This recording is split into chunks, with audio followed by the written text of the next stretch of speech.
Episode 98 of the Church Digital podcast powered by Stadia Church Planting.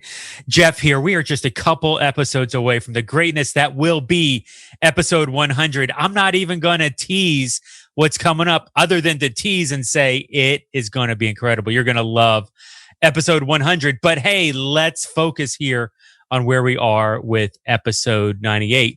Really, episode 97 and 98 are two sides of the same coin because as you remember, we had this conversation, episode 97 with Craig Dockery, basically the chief creative in context of Crossroads weekend service, phenomenal church, huge giga church, doing some incredibly creative things online. You know, kind of tongue in cheek here, joking a lot. They are the church that Brian Tome, lead pastor, preached the sermon while wakeboarding. Literally, you can see on a boat in the middle of a lake somewhere, boats moving. Brian is preaching a sermon, not about wakeboarding, but tying in with the analogy of wakeboarding. And so there's all sorts of creative resources that we, the church, can do in context of our weekend services. But if you're like the majority of churches out there, well, man, like Crossroads team, Craig's team is huge. And so he's got all these resources, he's got all these people. But if you're like the typical church in America, you probably don't have that deep of a bench in your creative team. It'd be great to have. Maybe you've got some volunteers that are stepping in and filling in some gaps, but Crossroads is in a different league.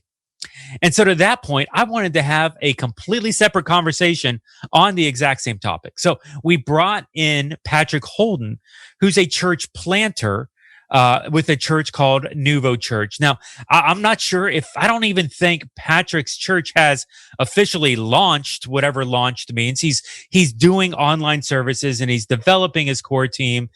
Patrick's actually has been on the podcast here before. He was the guy that was in Michigan, was not even living in the Ohio area where he was wanting to plant his church, but was developing his team interstate, utilizing tools like Facebook Messenger, Facebook groups to start to connect to people and build up his core team. Well, I wanted to bring Patrick into the conversation because for a church planter, I would once again suggest he's probably got one of the most creative church services, most creative online church services around, and how it clearly functions. It clearly communicates. Its minimalistic approach would seem to be very easy for a church to replicate kind of this model that he's creating. But what's interesting is the model that he's created actually does not feel very much at all like a typical worship service, like the flow, the feel, even some of the liturgy is kind of different. And so, hey, we did like the gigachurch approach to creativity and worship services and saw their unique approach and saw how they were wrestling with the liturgy of this. And now with episode 98, I wanted to do the exact opposite. Let's not go to a giga. Let's go to a guy that has barely even started down this road and see how he is able to do this online, maybe even starting to wrestle with what physical and online look like together. Some really, really fascinating conversations here. And so I'm bringing into the conversation, of course, Patrick Holden, lead pastor with Nuvo Church. I'm bringing in Ray DiArmas, co-host here with the Church Digital podcast, digital pastor over at Christ Fellowship in Miami. And of course, myself, Jeff with the Church Digital and Stadia Church Planting, in a conversation that I'm simply calling here the potential simplicity of online church services. Okay, everybody. Here you go. The heart of what I really wanted to talk about here is, and we're hearing a lot of this where churches are trying to figure out how to do physical service and a digital service. There's, hey, let's just live stream what's in the building, but they're really not, by live streaming what's in the building, they're really not speaking to the online audience, nor are they, like how you would do a service physically is different than what you would do digitally. And so we've been bringing in some different people. We're starting to really dive into this idea of what a digital service and online service can be and how it's different than, the typical model. And so we brought in, oh, dang it, I just blanked on his name, from Crossroads. I'll have to look it up here in a second. But we brought in Crossroads to talk with them about, what this service is and their interpretation. They're a giga church. They got all sorts of resources. They're blown out of the water. I'm watching Brian Tome preach a sermon Wally's wakeboard Yes. on the back of a boat. Patrick knew it. I saw that one. Oh, yeah. That's Immediately, incredible. we had a creative team meeting. Absolutely. Yeah. Why can we not wakeboard? What are we going to do yeah. to keep up with the tomes? And I was the limiting factor. Yeah, that's right. I was the limiting factor. My athletic ability became the limiting factor for that. So, yeah. So did they look at you and you're like, no, we're not even, or did they at least entertain the thought? Yeah, I think what they did is they looked at me and they're like, I feel like Numa's more your speed, where you're just walking. You know what I mean? I feel like the Numa thing. And I'm like, I don't know how to feel about that, but yeah. Anyway, Ryan, we trust you to walk. We just don't trust you to do much else. Walk and talk, great. Chew gum? Yeah. No, I can't do that. That's too much. Absolutely. I belong in a West Wing episode. That's where I belong, not like doing fun things. Anyway, sorry. I belong in a West Wing episode. We're going to have that be the title. This guy belongs in the West Wing episode. Hey, you guys want to see my dog? This is awesome. My little puppy. Ray. We named Ray, not after Ray, but Ray Skywalker Ray. And so this is Ray. Oh, that's cool. It's like I told Jeff, they named her Ray because she's always trying to get in the podcast, just like me. That's the big issue. So she's always trying to steal the show. She's 4 months and very high maintenance right now, and she is very excited. Yeah, very much so. That's awesome. I love it. So what I really want to talk about with this really roundabout intro here, let's get into this idea of like this creative services that you're doing, church services online. I've been vocal in saying this, and with humility, I don't mean to like stroke egos or anything, but the creative approach that you're doing for your services, even as a church planner, is truly phenomenal. Kind of some of the approaches and the creativity and the intentionality that I'm seeing.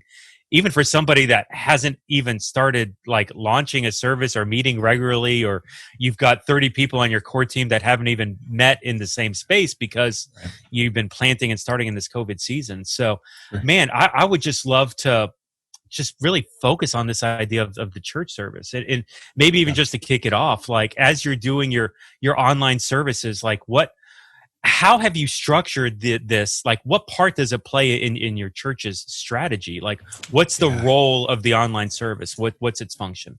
Yeah, no, that's great. So, first of all, I think obviously, this, we're as a church plant, brand new, like, and by new meaning like way pre-launch. And so, what we did and the way that it came about is, we were in Michigan. I think we were in Michigan at the time. We decided to do online services.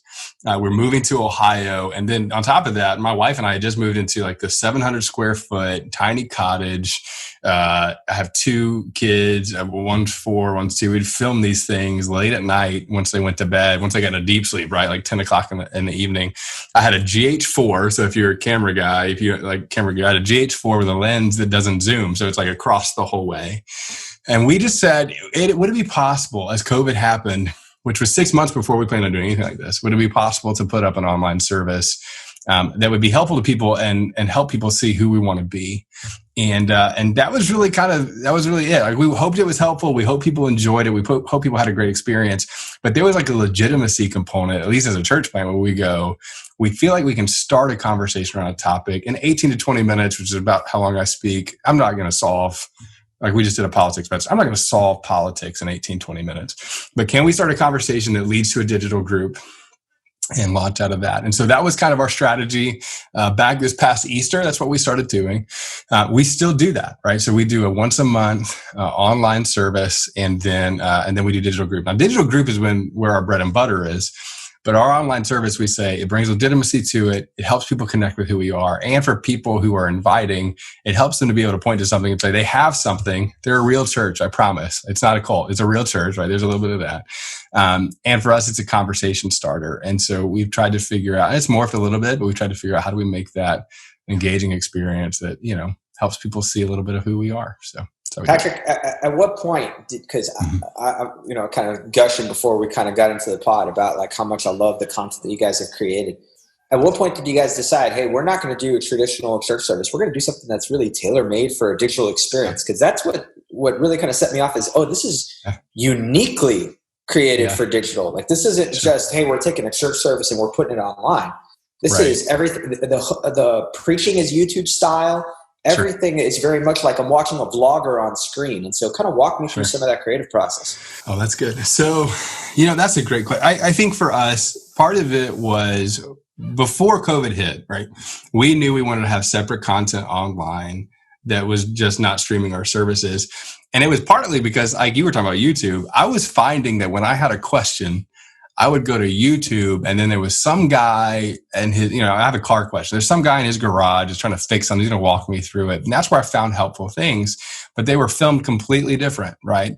And then I started thinking about, I don't remember who said this quote. You guys could probably quote it better than me, but somebody had said, students right now, like Generation Z, they want to be YouTube stars rather than they want to be the next Brad Pitt, right? And so like there's this whole generation of people that are looking at YouTube differently, and their films like the jump cut thing, and they're shorter, typically shorter content and quick, sort of statements. And so for us, we said, even if we do live and even if there's a component of streaming, there's going to be a day where we want to create that kind of content. And then the real question was, can I be that kind of communicator? Can I learn that? Which is a different flex for me. And so then COVID hit, and it was like, that was our only choice. You know what I mean? Like that, we didn't have a space to stream. There weren't 1,000 people in a room. It was me and sometimes my wife in the room, and usually my mom watching on Facebook Live. Like that was about what we had, And I think for us, that was kind of what's kind of spearheaded it, because we think, we still do, that as much as the online live stream experience of a big room is great, for the person who's not a follower of Jesus yet, they're going to stumble into the content we put on YouTube or a content offer, probably more than they're going to sit down and listen to me talk for 30 minutes in that vein. So. Hey, yeah, and so I love the intentionality of aiming the services online towards the ones, realizing, hey, I'm trying to connect with new people, and I want to create this standalone piece of content. Maybe it's not what we would do in a physical building that we're sharing digitally, but it's something more specifically aimed at it, and how you're using some of these creative elements in ways that connect with ones to keep them engaged with the content longer. Like, I'll be honest, and I've said this to you several times. It's like, I never realized how much I want to hear backing tracks behind sermons until I actually heard you do this. And I'm like, oh my gosh, this is the greatest thing ever. I must have told 24 churches in this COVID season, put a backing track behind it, watch what happens. And I don't know that any of them have the courage to do it. I don't think anybody's kind of pulled the trigger, because it's different. It's weird. It's maybe that's not, but if you're not trying to reach your 99, but you're trying to reach your one, all of a sudden that backing track's just another element to kind of keep people engaged with that. So like looking at your services, what's been some of the feedback? What's been some of the observations? What are some of these creative elements that maybe you're thinking outside the box, maybe doing some different things creatively, and how's that been working? I love that you talked about the backing tracks. Thanks for noticing that. I didn't know if anybody would ever notice that, but and that stuff's so cheap now. We use SoundStripe for most of that, or GarageBand, where I film something. I don't even have a keyboard. I'm filming it on my typing keyboard, like a backing track or something.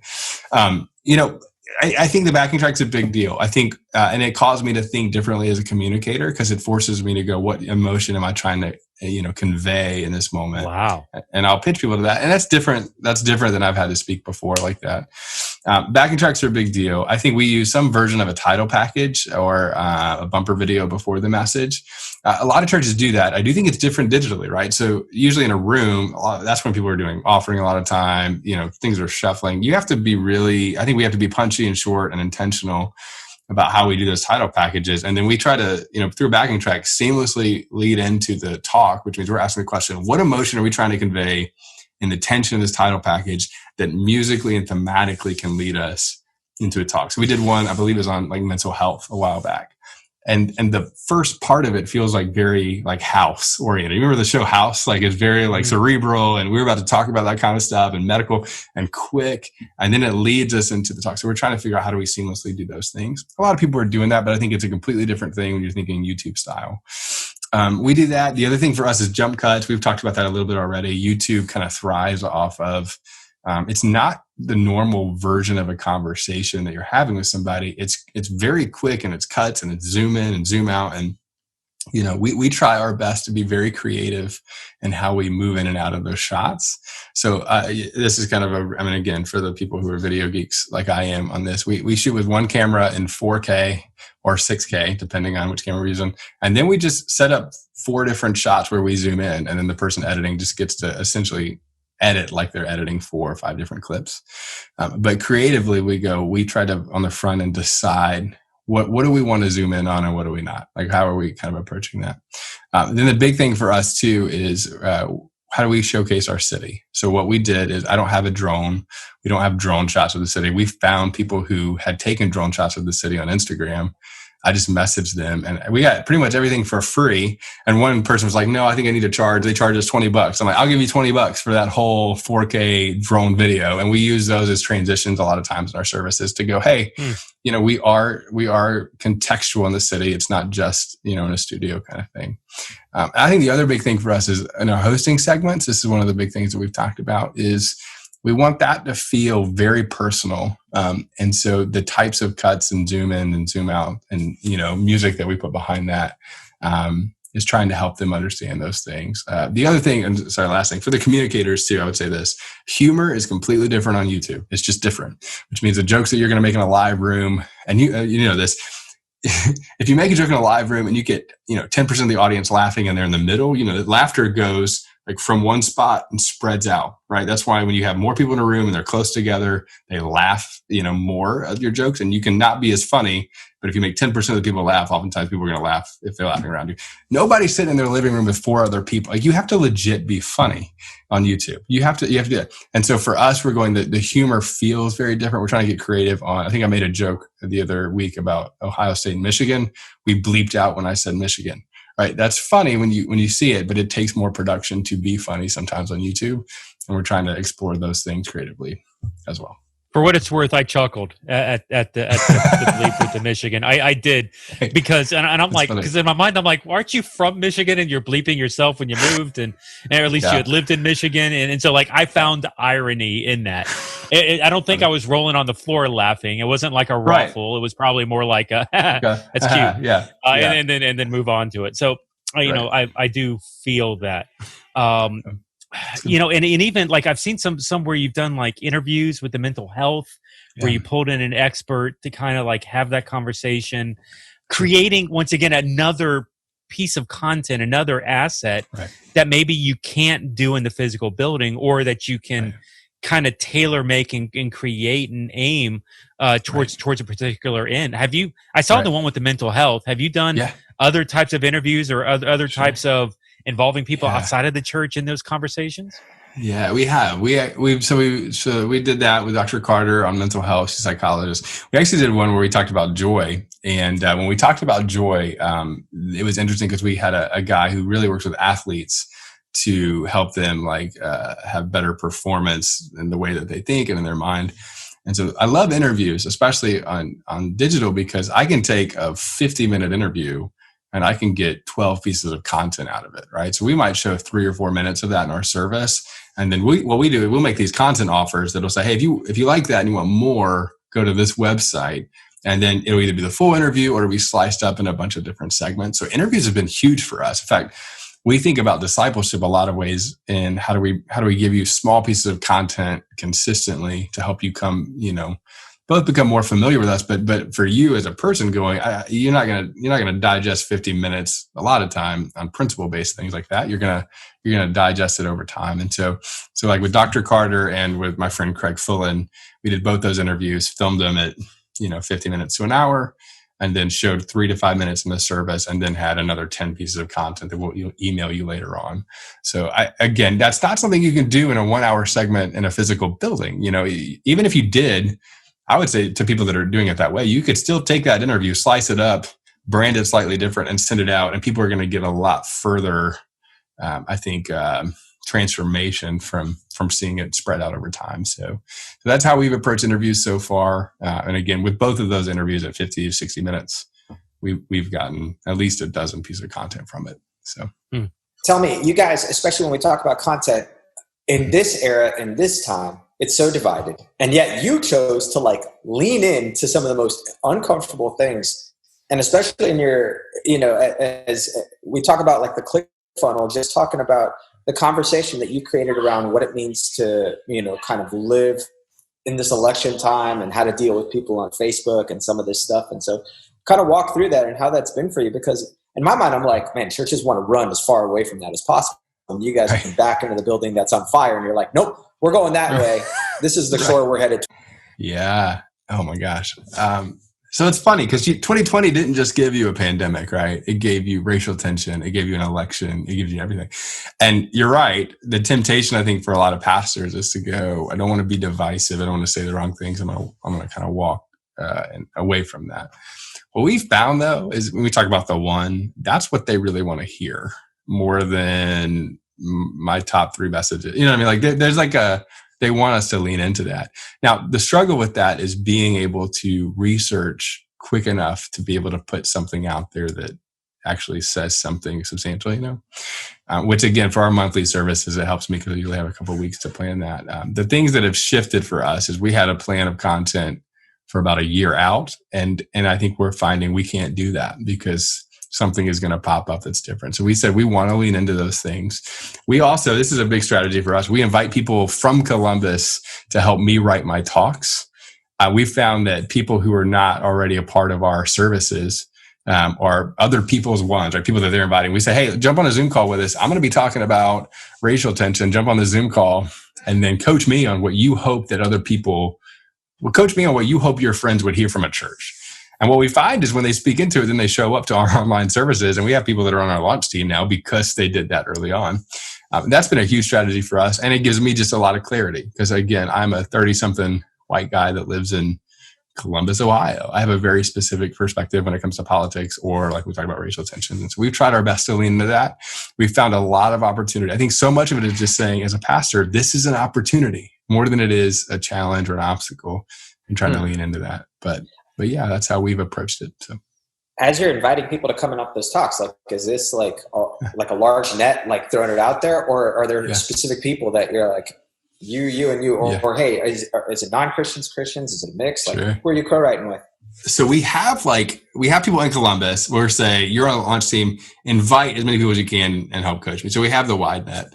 But I would also say to every communicator, right, especially in 2020, right, especially in 2020. You need people who you can put on a text thread, who can look at a Google Doc, who are not Christians, who are agnostics, who are different race than you are. You need women around you who can speak into this. And so I have subgroups that I'll text out to the content. So I'd say like we did one on racial tensions a couple months back, and it was probably a good 30 or 40 people that were speaking into that pretty deeply. Like they had my notes and they were saying, I wouldn't say it this way. And or we looked at this resource. So there's a strategy component to saying we know that if we invite people from Columbus to be a part, I'm gonna be better, and they're gonna be interested. And then as a communicator, I also need perspective of people on a consistent basis that are willing to look at me and go, that ain't it. You know what I mean? And give me some clarity. So I never like the idea of sharing it out with people, having that, never had that thought. Never. Like, cool. And I've heard like it's a stretch to get, and I know some churches that have like teaching teams where, there's 5 or 6 staff people, maybe it's a couple campus pastors, communications person will hear the sermon preached. Sure. But the idea of being that transparent and open-handed with what you're teaching. Now, I'm not hearing you question like the theological, adjusting the theological, but the tone, the attitudinal, allowing people to breathe into that, even own that, speak into it. Man, that's going to give them so much more ownership of your ministry and direction. It's we there's this saying, we say it a lot. We're talking about online engagement and social media within church, and it's in 2020. It's better to ask questions than make statements. And so what you're really doing is you're asking a question. Hey, this is what I'm thinking. Is this right? Is this wrong? You tell me your approach here, and either validate or question, but help shape me with how I'm communicating this. That's beautiful. And that's been effective, moving people, like engaging with people maybe outside the church, getting them within the church, that sort of thing. Oh, it's probably been one of my favorite things. Absolutely. Yeah, absolutely. So we had one my favorite story from it. There was a guy who wasn't connected to us. I mean, he was kind of loosely, he'd been to one digital group, and then found out we were talking about racial tensions, started his own watch party for our Facebook Live event. And then we picked up people from that watch party to be a part of what we're doing. And you're just going like, that's like our reach, grew exponentially through that. And so, yeah, but he had also like helped speak into, he was one of the people that helped speak into those talks. And we're finding that it happens. And especially, and I would say this, sorry, not on a soapbox, but I'm kind of, I would say the communicators, especially people who are not followers of Jesus, and everybody knows this, we have our own vernacular, our own language. You need people who can tell you that if you say it that way, then they're going to immediately build a wall. And I just, as much as I'm trying to think about people who are not Christians, I don't always think of it. One of the slight shifts we made is when I talk about God, when I talk about Jesus in the talk, and then somebody said, have you ever thought about just referring to God as the divine or energy? I'm like, I would never do that. I would never talk about God like that. And they're like, well, it would help this person maybe to think of it differently. And I said at one time, the divine, and I had a guy, and then I progressively talked about then God, Jesus. We moved our way through the Trinity by the end of the talk.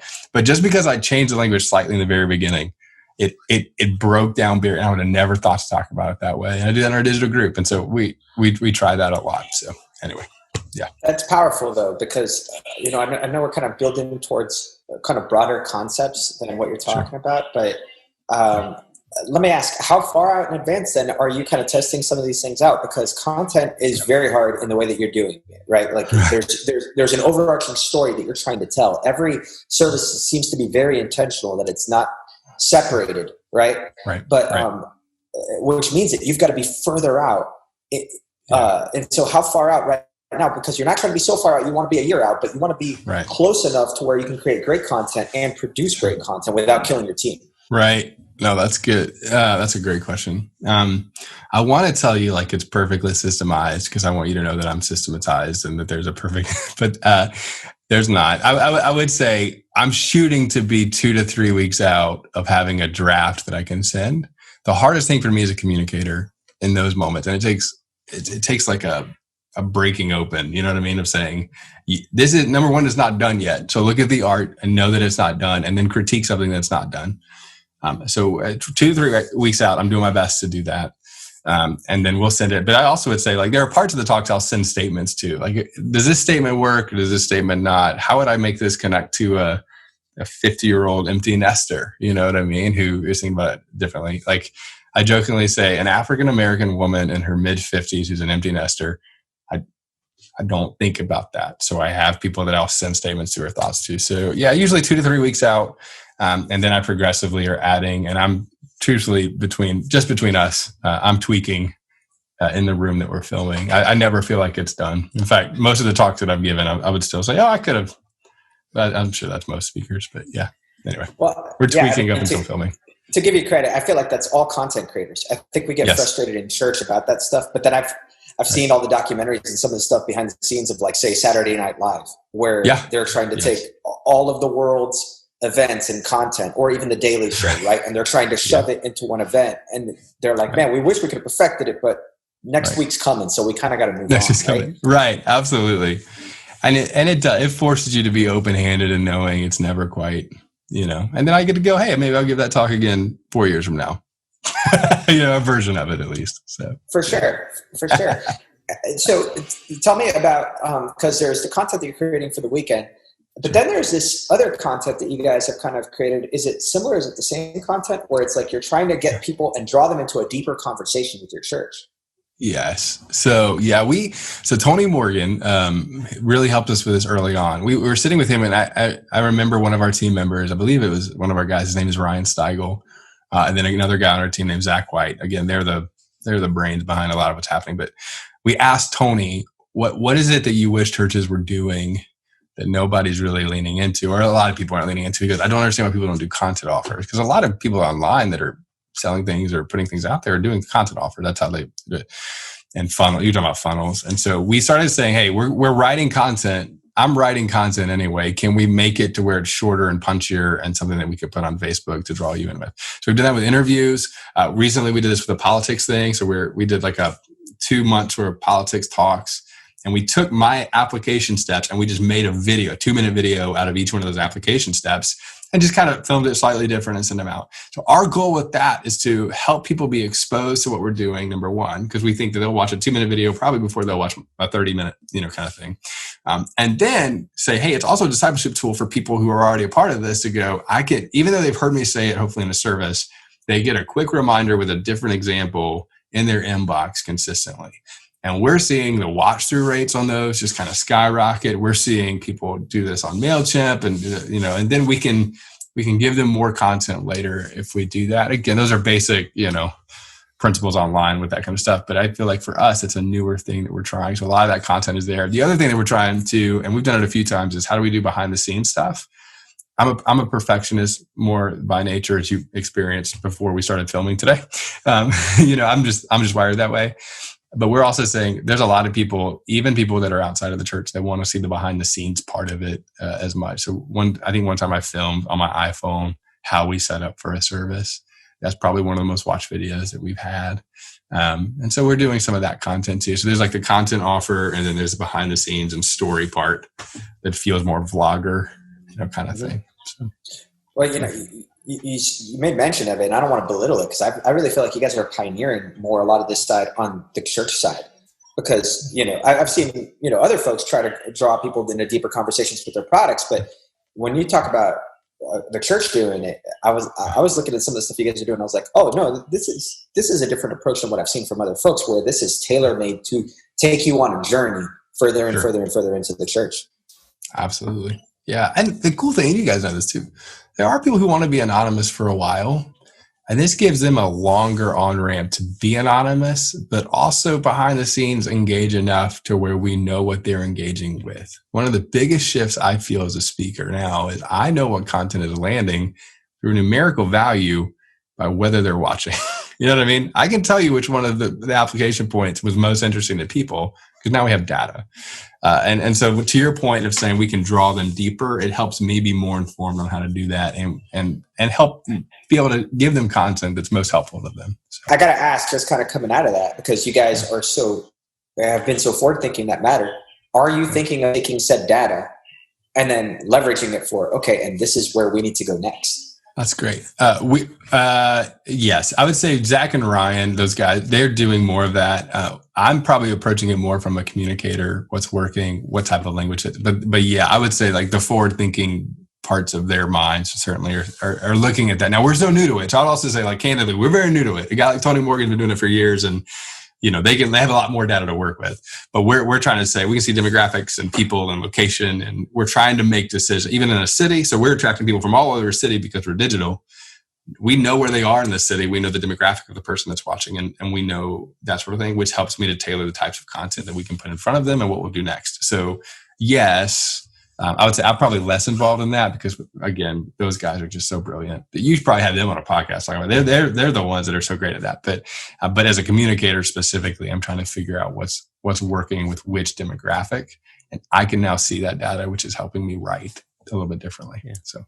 Well, let's not sleep on the fact that you're being very creative. You're being very intentional. You're thinking outside the box with the way some of the things that you're doing, even what you're describing and how you're creating this other content. You're allowing people to speak into things. Like, this is a very unique approach. But honestly, you're preaching once a month. And right. So you're only doing that one service. So you've got right. more time to be creative, sure. to do things, to let it breathe. Right. Is there intentionality? Like, I'm sure short term there is. Long term, like, are you going to the place of where you're going to be doing weekly services? How are you going to manage the tension? Like, what is some of that long term creative aspect look like? Are you if you're going to get back into a more weekly rhythm? Yeah, that's great. That's a great question. So I don't know that I have a perfect answer for that. So I'm going to pitch you the questions that we're asking. You guys might even have an answer for it before we do. But I would say this: the questions that we're asking right now is we've been put in a place where we're prioritizing digital over physical first. So now my question goes: we've always asked the question, how does physical inform what we do in digital? We're switching it. We're going, we have big screens. Most churches have a projector. If you have the money, you have an LED wall one day, right? Like, so we're going, people are sitting in front of screens anyway. So I'm asking the question right now, how does our digital approach inform what we would do live? I don't think we're saying we wouldn't do music, but I would say, what does a message look like?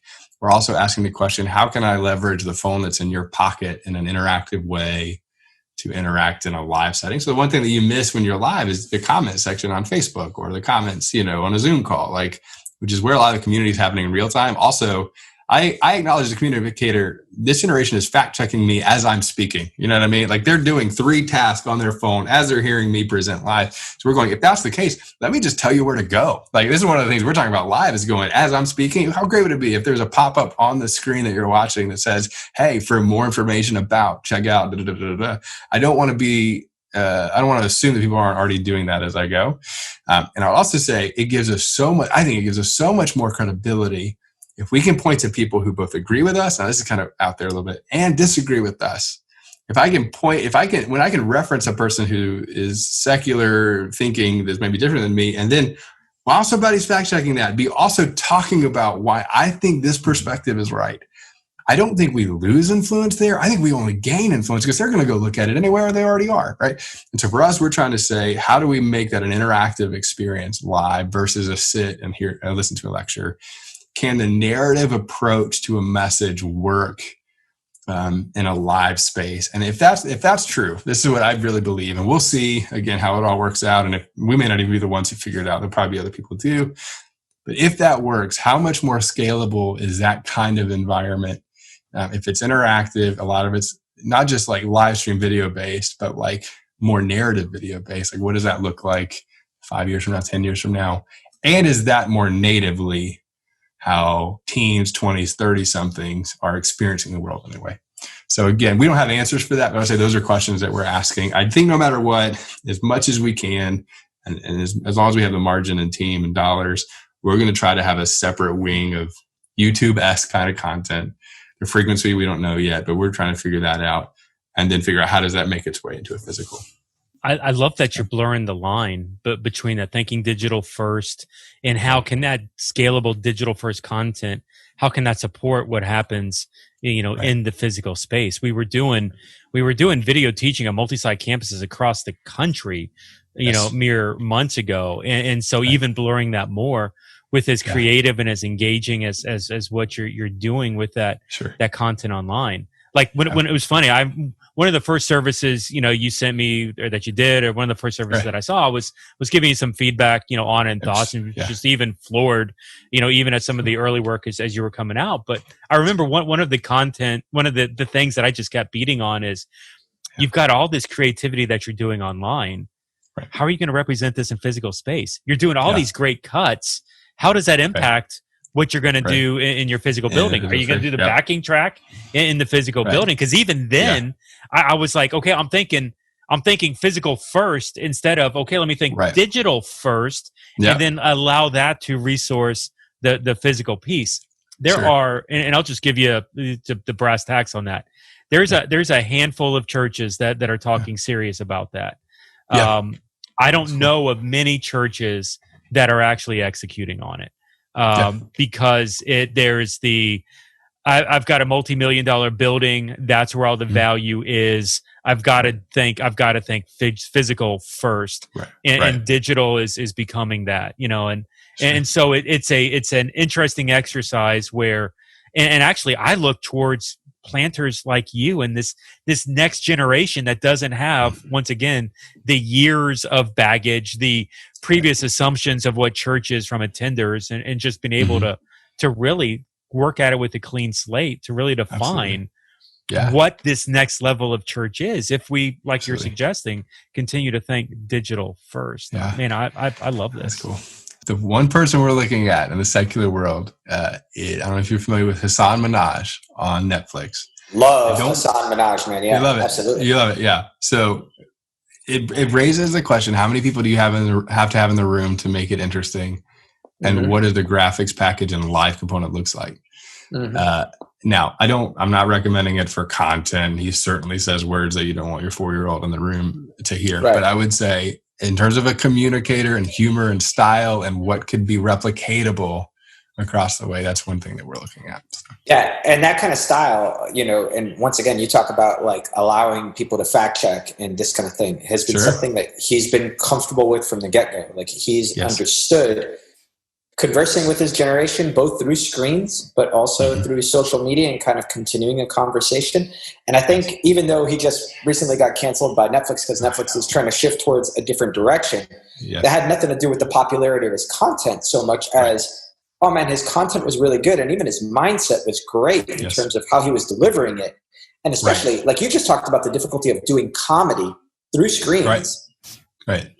He was delivering it in such a way that he went from the live audience that got scrapped because of COVID, and now he was still able to punch the jokes, provide the content, and do it in such a way where it was, oh man, but if you don't believe me, here are 2 or 3 links that you can go back and check me on. Right.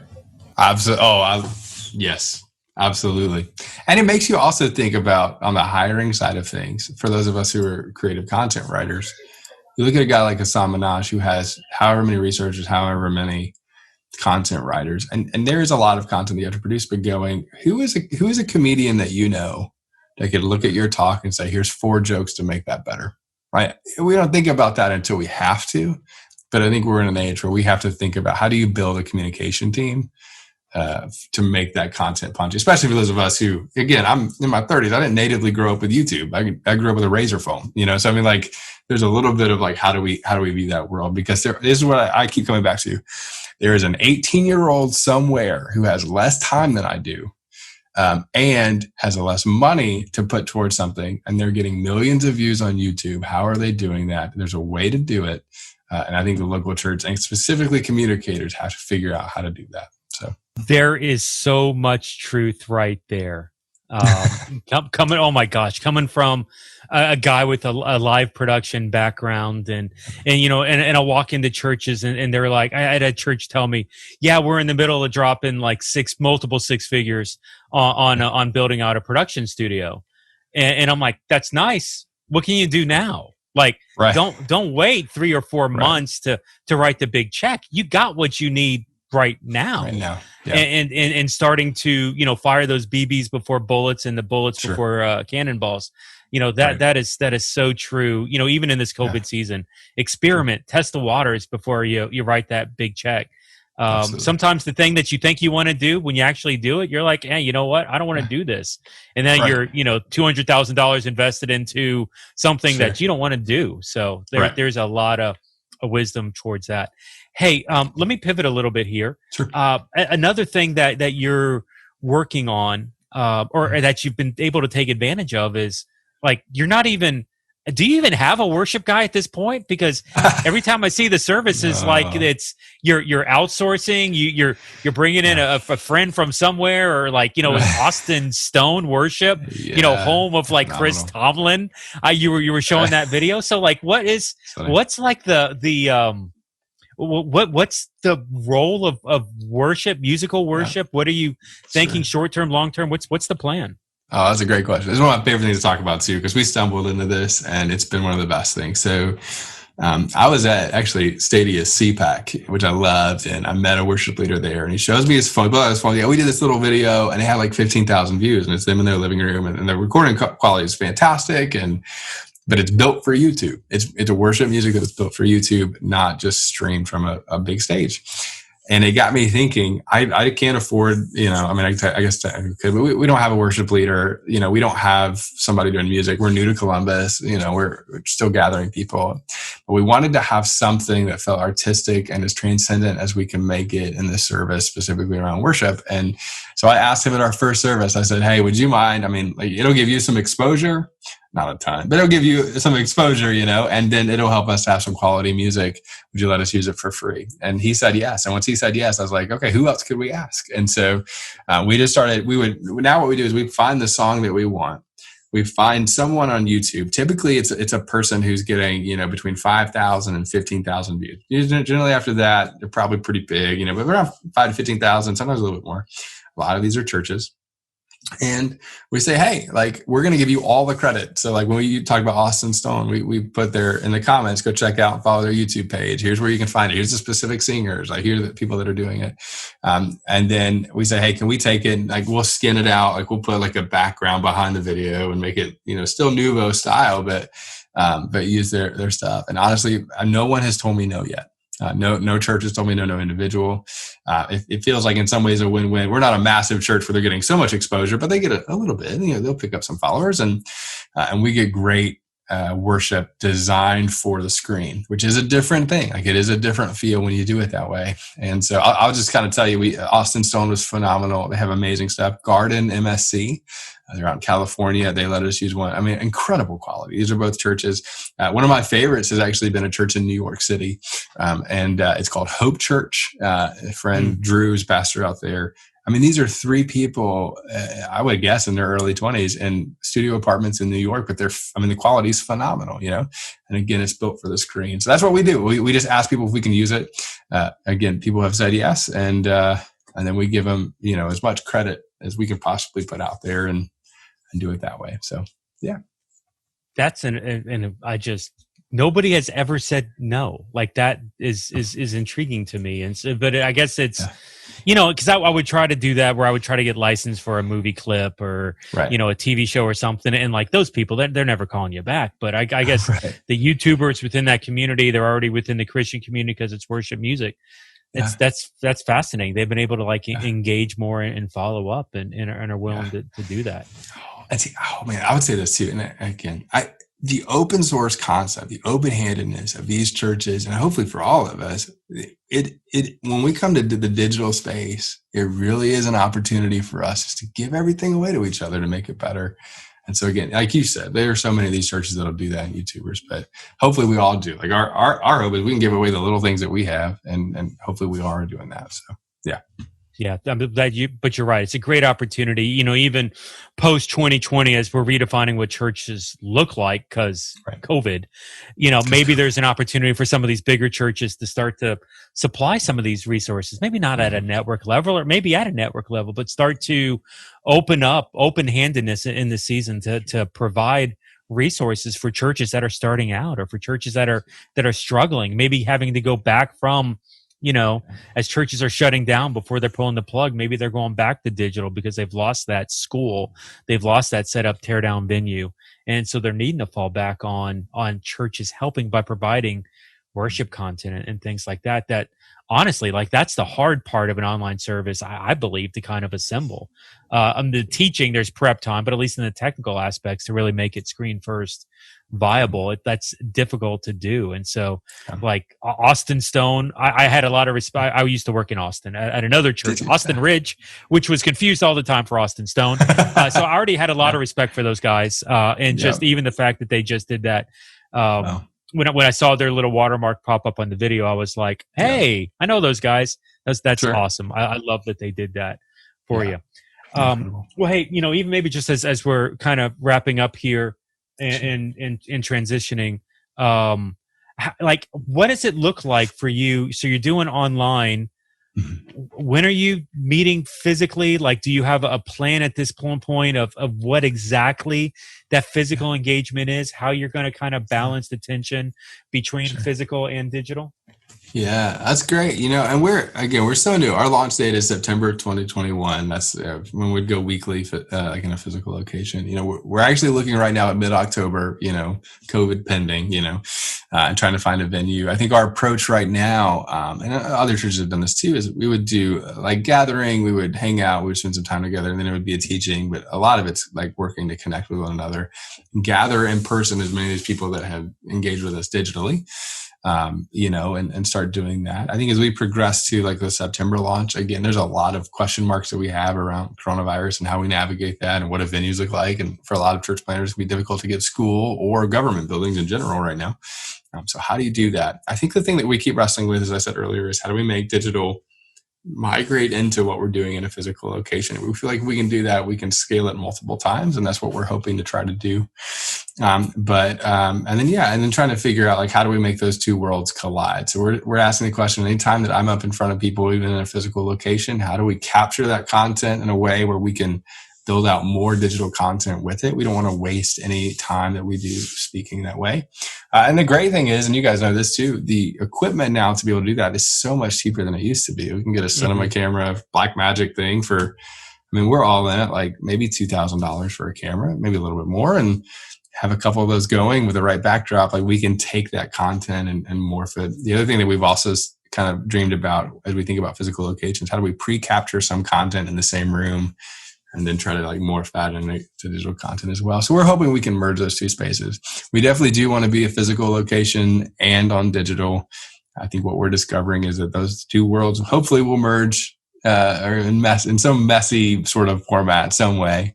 And then we also are operating off the assumption that the vast majority of people who will connect with us in the beginning will connect with us digitally and likely in small chunks of content that we put out first.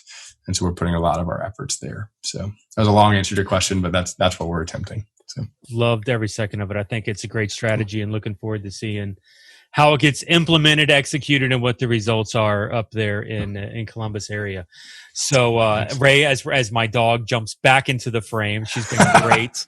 I don't want to hear from puppy Ray. I want to hear from Ray. Ray, as we're landing the plane, any thoughts on your side?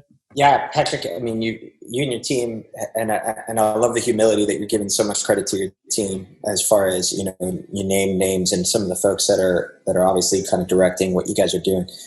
You guys have not just captured my attention, but I can imagine, the attention of many people that are there. And the fact that you were inclusive and inviting them into the conversation to help create some of the content that's helping shape and mold the community that you guys are trying to build is huge to me. I'll be praying for all the success in the world, and I'm going to be keeping an eye on Columbus, Ohio, a community that has broken my heart since they stole a national title from my Miami Hurricanes like 19 years ago. It's still burning inside, but let me tell you, still fresh. Now I've got a reason to root for Ohio, and I'm so excited for what God's doing in you, man. I think it's wonderful. Even the Buckeyes need Jesus, man. Even the Buckeyes need Jesus. That's awesome. Way to like rip that Band-Aid off, man. That hurts the heart right there. Some wounds have never healed, Right. That's funny. Awesome. Yeah. So Patrick, as we're landing the plane here, any closing thoughts on your side?